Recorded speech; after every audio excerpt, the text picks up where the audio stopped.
ওদিকে ওপার বাংলার সাতক্ষীরা, এপারে ভারতের টাকি, আর মাঝখানে দুই দেশের সম্প্রীতি রক্ষাকারী নদী ইছামতি, যে সাক্ষী দুই দেশের ইতিহাসের।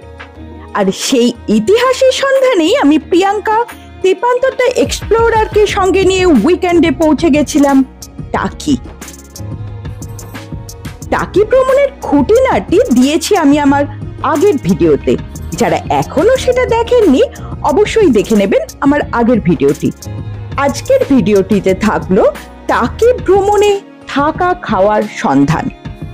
কোথাও ঘুরতে গেলে প্রথমেই সকলের মনে যে প্রশ্ন আসে, থাকবো কোথায়।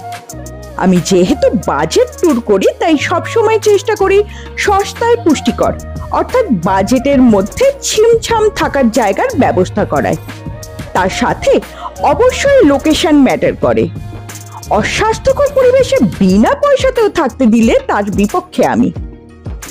টাকি ট্যুরটা কিছুটা অনিশ্চয়তার মধ্যেই হয়েছিল, তাই আগে থেকে কোনো হোটেল আমি বুক করিনি। সকালে ট্রেনে উঠে আমি ফোন করলাম টাকি মিউনিসিপ্যালিটি গেস্ট হাউস বা নৃপেন্দ্র অতিথিশালায়। বলল ঘর হবে কিন্তু এসি পাবেন না। আমরা বললাম ঠিক আছে, আগে যাই, গিয়ে দেখে কি পরিস্থিতি, ঘর কিরকম পাওয়া যায়, তারপর না হয় বুক করব।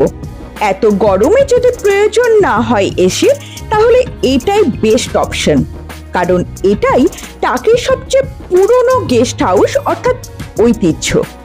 দ্বিতীয়ত এর লোকেশন, টাকি পর্যটনের কেন্দ্র এটি, এবং বারান্দায় বসেই দেখা যায় সেই শান্ত মেয়ে ইছামতিকে। এরপর পরবর্তী সম্পূর্ণ হোটেলের ট্যুরটি দেখে নিন। যারা আমার আগের ভিডিওটি দেখেছেন তারা জানেন আমি যাচ্ছি দুর্গাপুর থেকে, এবং দুর্গাপুর থেকে ভোর 4টের সময় ট্রেন ধরেছি। সারাদিন চন্দ্রকেতুগড় এবং ধান্যকুড়িয়া ঘুরে আমরা পৌঁছেছি দুপুর প্রায় 4টে নাগাদ টাকিতে। তার মানে পেটে কিরকম ছুঁচোয় ডন টানছে একটু বুঝতেই পারছেন। তাই এসে আগে আমরা রুম না দেখে পৌঁছে গেছিলাম তাদের যে খাবারের জায়গা সেখানে। তাদের খাবারের মেনুতে ছিল ভাত, ডাল, একটা তরকারি, ভাজা। ভাজা বলতে এখানে শুধু পাঁপড় ভাজাই দেওয়া হয়, এবং চাটনি। আমরা এক্সট্রা করে মাছ নিয়েছিলাম, এটা ছিল ভেটকি থালি, অর্থাৎ ভেটকি মাছ আমরা নিয়েছিলাম। পুরো থালির দাম পড়েছিল 200 টাকা পার হেড।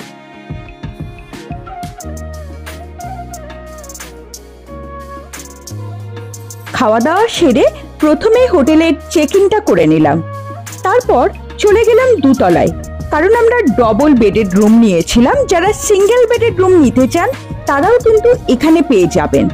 মাত্র 400 টাকাতে আপনি সিঙ্গেল বেডেড রুম পাবেন, সেটা নিচের তলায়। আমরা যেহেতু 3 জন আছি, আমাদের ডাবল বেড দরকার ছিল এবং একটি এক্সট্রা বেড, তাই আমরা ওপর তলায় আমাদের জন্য একটি ঘর অ্যালট করা হয়। এখানে দেখতে পাচ্ছেন আমরা দোতলায় উঠে এসেছি, সেখানে বেশ কিছু বসার জায়গা এবং চারিদিকে ছবি লাগানো আছে। টাকি অ্যাকচুয়ালি বিখ্যাত পুজোর সময় বিসর্জনের জন্য, দুই বাংলায় একই সঙ্গে বিসর্জন হয় তার জন্য। এরপর চলে আসলাম ঘরটি দেখতে। ঢুকেই দেখলাম একটি কাঠের খাট আছে ডবল বেডেড, একটি বেশ পুরনো আমলের ড্রেসিং টেবিল আছে, একটি তাক টাইপের আছে যার উপর প্রয়োজনীয় জিনিসপত্র রাখতে পারবেন, এবং টিভি রাখা আছে ঘরে। বেশ কয়েকটি চেয়ার আছে, কিন্তু বারান্দায় বেরোলে ওই যে দেখতে পাচ্ছেন সামনে ইছামতি নদী, আর বর্ষাকাল হওয়ায় আকাশের ব্যাপারটা তো বুঝতেই পাচ্ছেন। এই কারণেই কিন্তু টাকিকে বেছে নিয়েছিলাম আমরা বর্ষার ট্যুর হিসাবে। চলুন ঘরের সবচেয়ে প্রয়োজনীয় জিনিস বাথরুমটা ঘুরিয়ে আনি। বাথরুমে ঢুকেই দেখা গেল একটা ইন্ডিয়ান টয়লেট আছে, একটা মিরর আছে, একটা বেসিন আছে, শাওয়ার আছে, এবং অবশ্যই গিজার আছে। এখানে বেশ ভালোই ঠান্ডা পড়ে, তাই গিজার অবশ্যই আছে। সমস্ত কিছুই বেশ নিট অ্যান্ড ক্লিন, তাই আমরা চেঞ্জ করে অন্য কোথাও যাব সেই জিনিসটাও আর ভাবিনি, এখানেই রয়ে গেলাম এক রাত।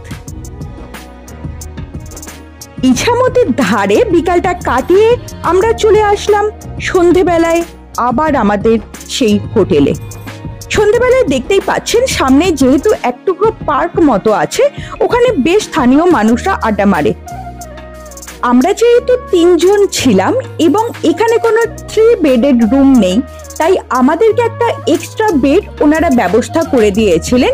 এই রুমটার ভাড়া ছিল 600 টাকা, অর্থাৎ ডবল বেডের নন এসি রুমের ভাড়া এখানে 600 টাকা। তার সঙ্গে একখানা বেড যদি এরকম ভাবে অ্যাটাচ বা এক্সট্রা না হয় তার জন্য ভাড়া পড়ে আরো 100 টাকা, মানে টোটাল ভাড়া 700 টাকা। যারা এসিতে থাকবেন, এসি ডবল বেডের রুমের ভাড়া এখানে মাত্র 800 টাকা। আমার অভ্যাস ভোরবেলায় ঘুম থেকে ওঠা। ঘুম থেকে উঠে বারান্দায় বেরিয়ে দেখলাম সূর্য উঠে গেছে, তাই নিচে নেমে চলে আসলাম ইছামতির ধারে সানরাইজটাকে উপভোগ করব বলে। বিকালের সেই চঞ্চল উৎসব মুখর টাকির সঙ্গে সকালের টাকিকে যেন মেলাতেই পারবেন না। এত নিস্তব্ধ তখন এই নদীর ধার, ভীষণই ভালো লাগছিল। কয়েকজন শুধুমাত্র মর্নিং ওয়াকের জন্য বেরিয়েছে, একটি চায়ের দোকান খুলে গেছে চায়ের জন্য এবং জলখাবারের জন্য। সেখানেই আমরা সকালবেলায় চা এবং জলখাবার খেয়ে নিলাম। সন্ধ্যায় যে পার্কটা আপনাদেরকে ঘুরে দেখাতে পারেনি, এখন দেখুন পার্কটা কত সুন্দর। একটা ছোট্ট সোনার তৈরি করা এবং পাশে স্লিপ থেকে ঢেকি থেকে শুরু করে অনেক জিনিসই পার্কের মধ্যে আছে। এরপর ফিরে আমরা রেডি হয়ে বেরিয়ে পড়লাম সাইট সিনের জন্য এবং তার মাঝে অবশ্যই আমরা চেক আউটটা করেই বেরিয়েছিলাম, জিনিসপত্র এখানেই রেখে গেছিলাম। সকালবেলাতেই আমাদের টোটো দাদা, যাকে আগে থেকেই বুক করে রেখেছিলাম, উনিও চলে এসেছিলেন। তার ডিটেলস এবং কিভাবে ঘুরলাম, কি কি ঘুরলাম, সেগুলো সবটাই পাবেন আগের ভিডিওতে। টাকি গেস্ট হাউসের ভিডিও আপনারা অনেক দেখেছেন, কিন্তু কেউ গেস্ট হাউসের পিছন দিকটা আপনাদেরকে দেখায়নি। এটা হলো গেস্ট হাউসের পিছন দিকটা। এরপর আমরা ঘুরে ফিরে এখানে দুপুরের খাবার খেয়ে বাড়ির পথে রওনা দিয়েছিলাম। সকাল 9টায় গেস্ট হাউস থেকে বেরিয়ে সম্পূর্ণ টাকি ভ্রমণ করে আমরা দুপুর 1টার মধ্যে পৌঁছে গেছিলাম আবার সেই গেস্ট হাউসে। তারপরে দুপুরের খাওয়া দাওয়া করে 3টে ট্রেন ধরে আমরা আসলাম শিয়ালদা এবং শিয়ালদা থেকে ট্রেন ধরে সন্ধ্যা 8:30টার মধ্যে বাড়ি। তাই যারা কলকাতার বাইরে থাকেন তারা এক রাত্রে 2 দিনেই সুন্দরভাবে ঘুরে নিতে পারবেন ঠিক এই প্ল্যানে টাকি, চন্দ্রকেতুগড় এবং ধান্যকুড়িয়া। ভিডিও কেমন লাগলো জানাতে অবশ্যই ভুলবেন না। অসংখ্য ধন্যবাদ সম্পূর্ণ ভিডিওটি দেখার জন্য এবং আমার সঙ্গে থাকার জন্য।